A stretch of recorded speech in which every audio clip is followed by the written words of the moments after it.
जी मंजूर साहब, क्या मसला है आपका? बिस्मिल्लाहिर्रहमानिर्रहीम। मंजूर अहमद मेरा नाम है। 333 ਚੱਕ ਦਾ मैं रहायशी बूरे वाला।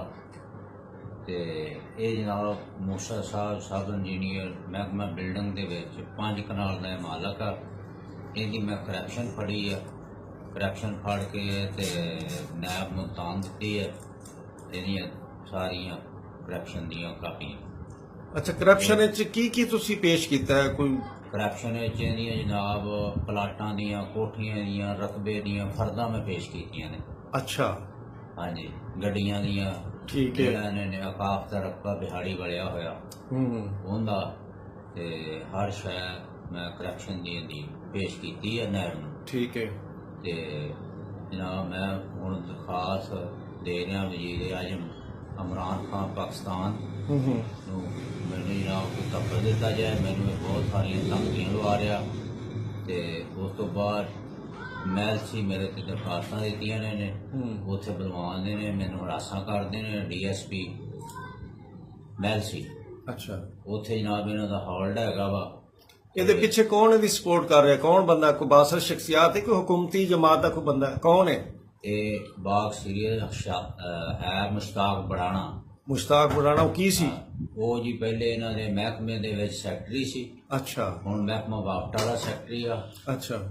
ਤੇ ਉੱਥੇ ਮੈਨੂੰ ਬੁਲਾ ਕੇ ਹਰਾਸਾਂ ਕਰਦੇ ਆ ਤੇ ਮੈਨੂੰ ਮਾਰਨ ਦੀਆਂ ਵੀ ਧਮਕੀਆਂ ਦਿੰਦੇ ਆ। ਅੱਛਾ। ਤੇ ਮੈਨੂੰ ਜਨਾਬ ਇਹ ਪੁਲਿਸ ਤੋਂ ਵੀ ਜਲੀਲ ਕਰਦੇ ਆ ਤੇ ਦਰਖਾਸਤਾਂ ਵੀ ਮੇਰੇ ਤੇ ਨਜਾਇਜ਼ ਦੇ ਰਿਹਾ ਹੈ। ਅੱਛਾ ਤੇ ਵੀ ਇਹ ਪਿੱਛੇ ਹਟ ਜਾਏ। ਮੈਂ ਤਾਂ ਜਨਾਬ ਇਸ ਵਾਸਤੇ ਕਿ ਸਾਡੇ ਵਜ਼ੀਰ ਆਜ਼ਮ ਨੇ ਆਖਿਆ ਸੀਗਾ ਵੀ ਕਰਪਸ਼ਨ ਪਕੜਾਓ, ਕਰਪਸ਼ਨ ਫੜੋ।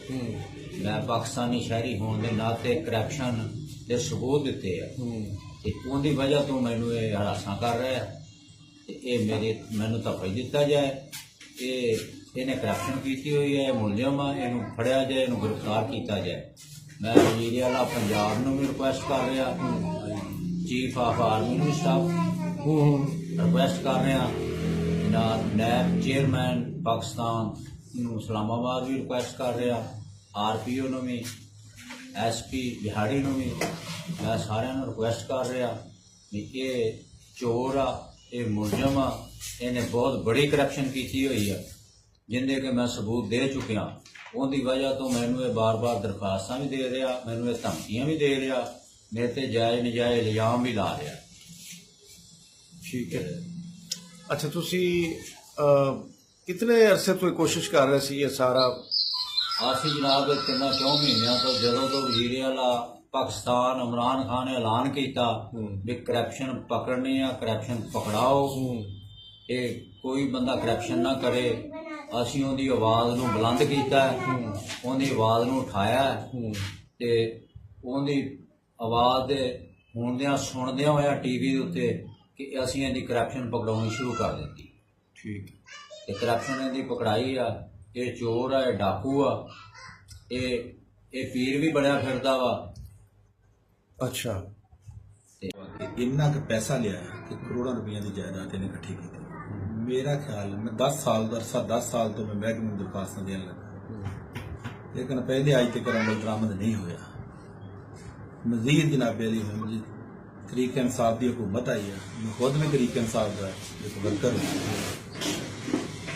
ਉਹਦੀ ਵਜ੍ਹਾ ਨਾਲ ਮੈਂ ਜਨਾਬ ਨਵੇਂ ਸਿਰਾਂ ਤੋਂ ਐਪਲੀਕੇਸ਼ਨਾਂ ਦਿੱਤੀਆਂ ਕਿ ਇਹਦੇ ਖਿਲਾਫ ਜਿਹੜਾ ਹੈ ਕਾਨੂੰਨੀ ਕਾਰਵਾਈ ਕੀਤੀ ਜਾਏ।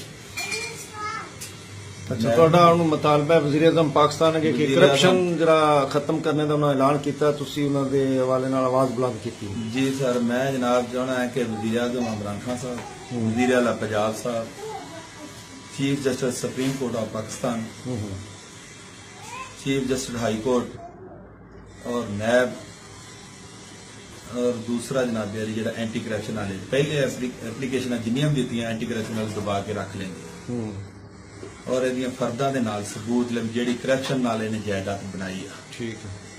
और नाकस मटीरियल ਜਿਹੜਾ ਹੈਗਾ ਉਹ ਜਿਹੜਾ ਮੁਖਤਲਿਫ ਸਕੀਮਾਂ ਦੇ ਵਿੱਚ ਕਰੋੜਾਂ ਰੁਪਈਆ ਦੀਆਂ ਫਰਜ਼ ਕੰਡੀਸ਼ਨਾਂ ਦੀ ਮੱਧ ਦੇ ਵਿੱਚ ਪੇਮੈਂਟ ਇਹਨੇ ਕੀਤੀ ਆ।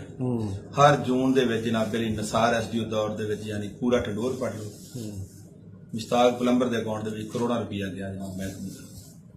ਠੀਕ ਹੈ। और जी माली हैसियत इन्नी नहीं।